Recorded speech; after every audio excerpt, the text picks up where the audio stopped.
Hello, my name is Samuel Alejandro Miranda Cardenas, and I am wearing a mask. I have been for about quite a while after Omega Live and Free. I am alumni of Omega Live and Free, but going back to just wearing a mask, it definitely comes back. It definitely comes back. You can turn it on, turn it off, however you want. And I've been noticing that I've shut down myself. I've shut down completely from everything, except for my grades. I kept that good.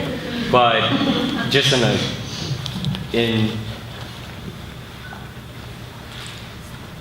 I felt like I've isolated myself, emotionally disconnected myself.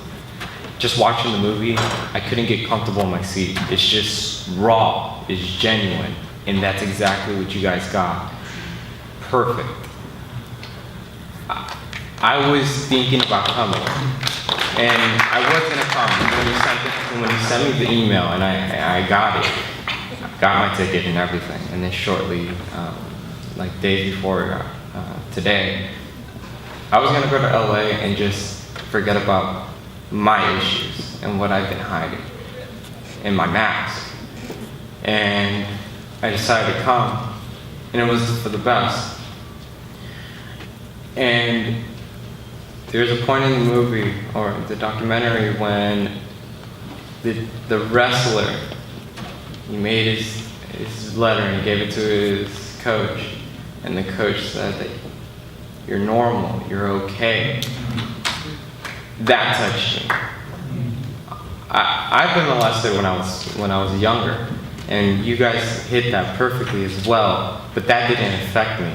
Just what affected me and hit internally, emotionally clicked, where I got to release my anger, fear, and pain by crying, was when he said, "You're okay." And I completely forgot that I'm okay. And it was just so refreshing to just get that feeling again. And to remember the people that are actually around you that love you. I thank you.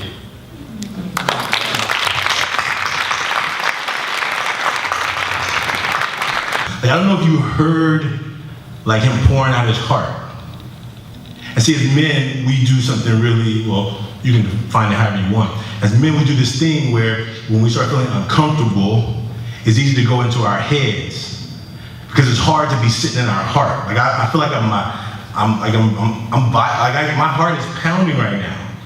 Like, do you know how many young men are out there who are going through stuff, and then they get into class, and someone says, "Hey, let's think about the War of 1812 and figure out," not caring that this young person has just been through a traumatic situation just the night before.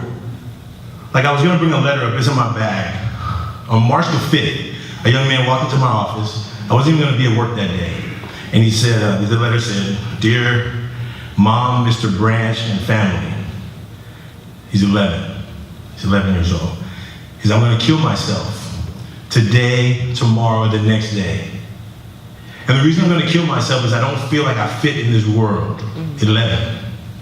Like, I've done some research, and I was originally gonna hang myself, but I found that I could do it with less pain, so I'm gonna drink a bottle of Benadryl before I go to sleep.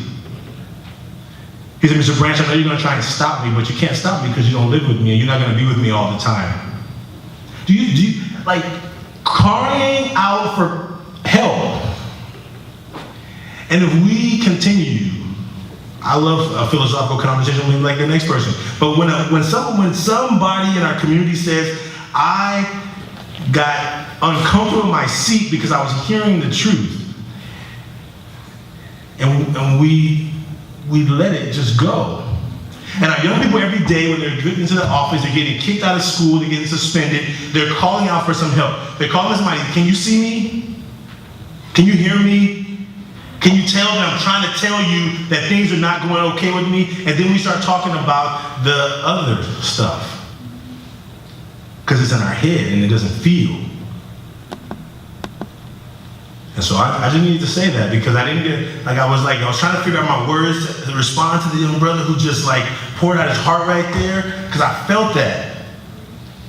and our young men today who are ended up in prison, who are killing each other, who are taking drugs and alcohol to numb the pain because they have no other way. No one's hearing them And taking it out on women. every day.